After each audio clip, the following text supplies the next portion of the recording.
नमस्कार दोस्तों, स्वागत है आपका मेरे channel Vasu tips and other tips में। आइए आज इस वीडियो में जानते हैं कि मकर संक्रांति किस दिन, किस टाइम और इसकी क्या महत्वता है, हमारे जीवन में क्या महत्वपूर्ण है, क्या विशेष है और कब और कैसे हमें इसे मनाना है, क्या विशेषता है इसके दान की, क्यों महत्वपूर्ण है दान करना और क्या होगा दान करने से।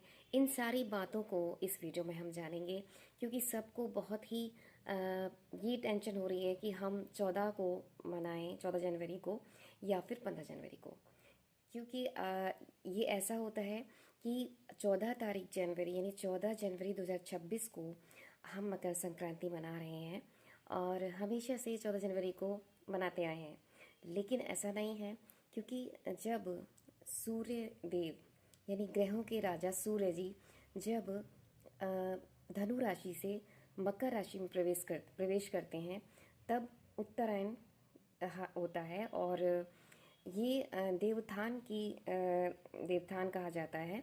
यानी कि हमारे जो अंधकार से प्रकाश की ओर हम जाते हैं और जो पाप से पुण्य की गति मिलती है। तो हम सब 14 जनवरी यानी कि 3:13 से लेके 5:45 तक ये जो है प्रवेश होता है धनु राशि से मकर राशि में सूर्य का। तो इस वजह से संध्या काल के समय बहुत से लोग या रात्रि के समय जब सूर्य का प्रवेश होता है मकर राशि में तो जो है 14 तारीख को ना मना करके 15 तारीख को मनाई जाती है। तो इसी वजह से 15 तारीख को मना रहे हैं। तो इस तरह से 15 तारीख को ये मकर संक्रांति मनाई जाती है, जिसमें कि हम सब छोटे बच्चे होते हैं सब यही जानते हैं कि इस दिन पतंगें उड़ाई जाती हैं। तो बच्चों के लिए तो ये एक जैसे कि इसे लोहड़ी की त्योहार में विशेषकर पतंगें उड़ाते हैं, लेकिन मकर संक्रांति पर भी ये शुभ माना जाता है। तो 14 तारीख को जो है ये समय के अनुसार मकर राशि का जो प्रवेश होता है तो वो इस वजह से सूर्योदय के समय दान स्नान आदि के बाद दान करना और सूर्य को अर्घ देना विशेष है। क्योंकि सूर्य जो ग्रहों के राजा हैं वो मकर राशि में प्रवेश होते हैं। तो सुबह हमने सूर्य को अर्घ दे करके सारी पूजा अर्चना दान पुण्य का कार्य करना है। तो सुबह आपने ब्रह्म मुहूर्त में उठ जाना है और सूर्य देव को अर्घ देना नहीं भूलना है। आपने अपने स्नान वाले जल में गंगा जल और तिल मिला लेने हैं और जब आप सूर्य देव को जल या अर्घ देते हैं तो ओम सूर्याय घृणी नमः ये 11 बार आपने मंत्र बोलना है। ठीक है। और उसके जिसमें कि आप जल में तिल मिला लें, गुड़ मिला लें, तब सूर्य को अर्घ दें।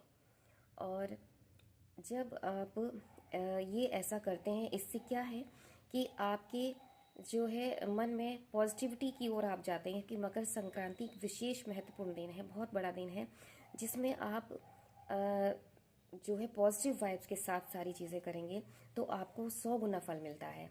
यानी कि इस दिन आपको कोई गुस्सा, झगड़ा, किसी भी तरह का कलेश नहीं करना है, मन में कोई द्वेष नहीं रखना है। आपको प्रेम भाव से ये सारी कार्य करने हैं, जिसका कि फल आपको 100 गुना मिलता है। और इस दिन किया गया दान भी विशेष महत्व देता है, जो कि दान आप इस तरह से कर सकते हो। विशेषकर तिल गुड़ का दान तो होता ही है। तिल गुड़ आपने इस घर में ज़रूर रखने चाहिए, घर में ये विशेषकर आपके पास होना ही चाहिए मकर संक्रांति के विशेष दिन के लिए। तो गुड़, मूंगफली और तिल ये, और साथ में आपने कपड़े का दान और चावल, उड़द की दाल का दान और कंबल का दान और शनि की शांति के लिए तांबे और लोहे का दान ये विशेषकर है। पुरुष का दान करते हैं तो विशेषकर शुभ लाभ देता है, और महिला को दान करती हैं महिलाओं वाली चीज़ों को तो विशेषकर शुभ रहता है। अगर ऐसा होता है तो बहुत अच्छी बात है, नहीं तो आप कर सकते हैं। और ये आपको जो है आपके पिछले जन्मों के जो ऋण है उनसे भी आपको बचाता है। मतलब अगर ये आप दान करते हैं तो विशेषकर बात ये कि जो किया हुआ दान उसका आपको पछतावा नहीं करना है, इसका आपको 100 गुना फल मिलता है, ये विशेष है। और ये किया हुआ दान आपको वापस नहीं आता है, ये भी एक विशेष बात है।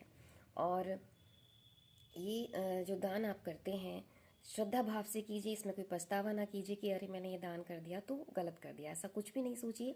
जो आपने दान किया प्रेम भाव से, कि कंबल दिया, जो आपसे बन पड़ा, जो आप सामर्थ्य हैं, वो दान आप ज़रूर अवश्य कीजिए। गरीबों को खाना खिलाइए, अनाज जो भी दे सकते हैं आप आराम से, कपड़े दीजिए। ये बहुत विशेष है क्योंकि आप गरीबों को भोजन करा रहे हैं, ये सबसे बड़ी जो है दान में कहा जाता है। तो ऐसा ज़रूर करना है। और जिस तरह का आपका सामर्थ्य है उस तरह से आप दान करते हैं तो बहुत ही लाभ देता है। और इसी तरह से आपके जितने भी आपके पूर्व जन्म के जो कर्म होते हैं वो कटते हैं, ऋण आपके कटते हैं, तो ये आप ज़रूर कीजिएगा। और सूर्य देव को अर्घ देना ना भूलिएगा, और प्रेम भाव से सारी चीज़ें करिए तो आपको 100 क्या 200 गुना फल मिलते हैं। तो इस तरह से आपने ये अपना मकर संक्रांति का विशेष त्यौहार मनाना है। और आपको अब भ्रमित नहीं होना है कि किस टाइम कैसे क्या करें। 14 तारीख को आप स्नान दान कीजिए और 15 जनवरी को आप जो है तिल गुड़ का सेवन पूजा अर्चना कीजिए। और भोग में भगवान जी को तिल गुड़ या खिचड़ी का भोग ज़रूर लगाना है। और कहीं कहीं मिथौरी यानी कि लोगों के यहाँ दाल की मगौड़ी भी बनती हैं, जो अलग अलग उनके क्षेत्र की चीज़ें होती हैं, लेकिन विशेषकर तिल गुड़ बहुत महत्वपूर्ण होता है। खिचड़ी महत्वपूर्ण होती है, दाल और चावल का दान किया जाता है, तो ये विशेषकर आपने करना है। तो इस तरह के वीडियोस पाने के लिए आपने लाइक शेयर कमेंट सब्सक्राइब ज़रूर करना है। और आपका सपोर्ट और प्यार इस तरह से आप देते रहिए सभी वीडियोस पर। आपका मैं आपकी बहुत आभारी रहूँगी। और आप वीडियोस के जब आप देखते हैं तो हाइप ज़रूर कीजिए, और अपना सुपर थैंक्स देना चाहें तो वो भी दे सकते हैं। इससे मुझे एक मोटिवेशन मिलेगा, आगे अलग अलग वीडियो मैं क्रिएट कर पाऊँगी आप सभी के लिए। तो अगर आप ऐसा करते हैं थैंक यू सो मच, क्योंकि आप देख ही रहे होंगे सभी हाइप शेयर और सुपर थैंक्स दे रहे हैं। तो थैंक यू सो मच। मिलते हैं नेक्स्ट वीडियो में। इसी प्रकार से हंसते रहिए, मुस्कुराते रहिए और अपनी फैमिली के साथ हंसते मुस्कुराते हर दिन त्यौहार मनाइए। धन्यवाद दोस्तों।